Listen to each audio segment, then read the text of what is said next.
हरिओम आत्मीय भक्तजनों सप्रेम जय श्री हरि विष्णु भगवान के मंदिर परिसर से तपोवन धाम में अभी चल रहे पुरुषोत्तम मास के मेले के अवसर पर पावन पुरुषोत्तम मास महात्म की कथा हम प्रतिदिन यूट्यूब चैनल के माध्यम से जन जन तक पहुंचा रहे हैं और आशा करते हैं कि आप लोग लाभान्वित होंगे। तो सुनिए आज 13वें अध्याय की कथा क्या कहती है। भगवान श्री हरि कृष्ण इसके आराध्य हैं। 13वां अध्याय राजा दृढ़धनवा की कथा है। तो आइए सुने। ऋषि कहने लगे कि हे सूत जी, राजा दृढ़धनवा को पुरुषोत्तम मास के सेवन से राज्य, पुत्र पौत्र और पति व्रता स्त्री कैसे मिली और योगियों को भी अति दुर्लभ भगवान का लोक कैसे प्राप्त हुआ, इस इतिहास को आप विस्तार से कहिए।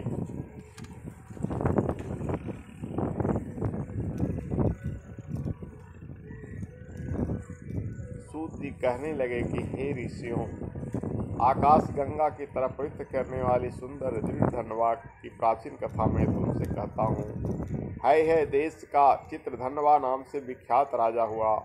उसका पुत्र महातेजस्वी सब गुणों से युक्त, सत्य बोलने वाला, धार्मिक दृढ़धनवा नाम से विख्यात हुआ। वह दृढ़धनवा अंगों सहित चारों वेदों को पढ़कर विधि पूर्वक गुरु जी की पूजा कर दक्षिणा देकर पिताजी के नगर हो गया। अपने नगर में रहने वाले के नेत्रों को आनंद उत्पन्न करते हुए उसने अपने पिता चित्रधनवा को भी प्रसन्न किया।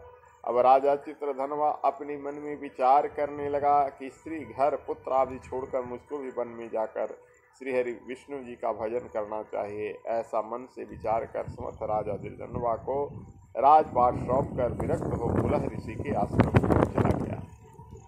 दृढ़धनवा ने जब अपने पिता की मृत्यु को सुना तब अपने पिता की और दैविक क्रिया की, फिर नगर में राज करने लगा।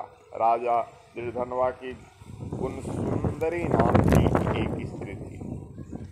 उसके 4 पुत्र थे। चारुमती नाम की एक कन्या उत्पन्न हुई। उसके पुत्र चित्रवाह, मणिमान और चिंदकुंडल नाम से विख्यात थे।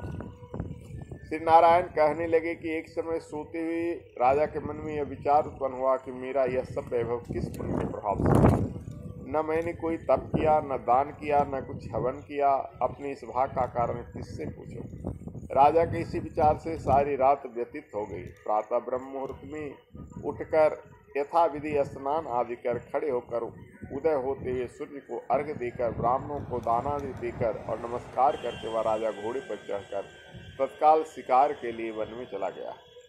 वहां उसने शिकार किया। उसी वन में राजा दृढ़धनवा के बाण से घायल एक मृग दूसरे वन में भाग गया। घायल मृग शरीर से गिरते हुए रुधिर के निशाने से राजा दृढ़धनवा भी उसके पीछे गया, पर थोड़ी देर में मृग राजा की निगाह से ओझल होकर कहीं छिप गया। राजा ने प्यास से व्याकुल होकर फिरते फिरते सागर के समान एक सरोवर को देखा। वहां पर तत्काल जाकर उसने पानी पिया। वहीं उसने अत्यंत घनी छाया वाले बट वृक्ष को देखा। उसकी जटा में घोड़े को बांधकर राजा वहां बैठ गया।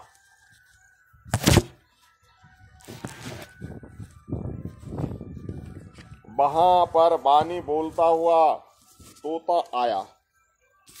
राजा को अकेले बैठा हुआ देखकर वह सुख बार बार एक ही श्लोक बोलता था। तो पृथ्वी में अत्यंत सुख को देखकर सार वस्तु को नहीं विचारता तो कैसे पार पहुंचेगा। ऐसे उसके इस रहस्यपूर्ण वचनों को सुनकर राजा को यही सोच हुआ कि बारंबार यह सुख ऐसे वचन क्यों कहता है। क्या यह सुखदेव जी हैं? मुझ मूढ़ को संसार सागर में डूबे हुए को देखकर मुझको श्री कृष्ण का भक्त समझकर मुझ पर कृपा करके उद्धार करने को आए हैं। वैसी विचार में था कि पीछे से उसकी सेना आ गई। वह तोता तो राजा को उपदेश देकर अंतर ध्यान हो गया और राजा अपने नगर में सुख के वाक्यों को स्मरण करता हुआ जा पहुंचा। महल में जाकर एकांत में बैठ गया। उसने भोजन छोड़ दिया। वह निद्रा रहित ही पड़ा रहा, किसी से बोले नहीं। रानी ने आकर उसे प्रेम सहित कहा उठो उदास क्यों हो, किंतु राजा न बोला। स्त्री का प्रेम निवेदन ठुकरा कर राजा बहुत समय ऐसे ही चिंतित और दुखी रहा।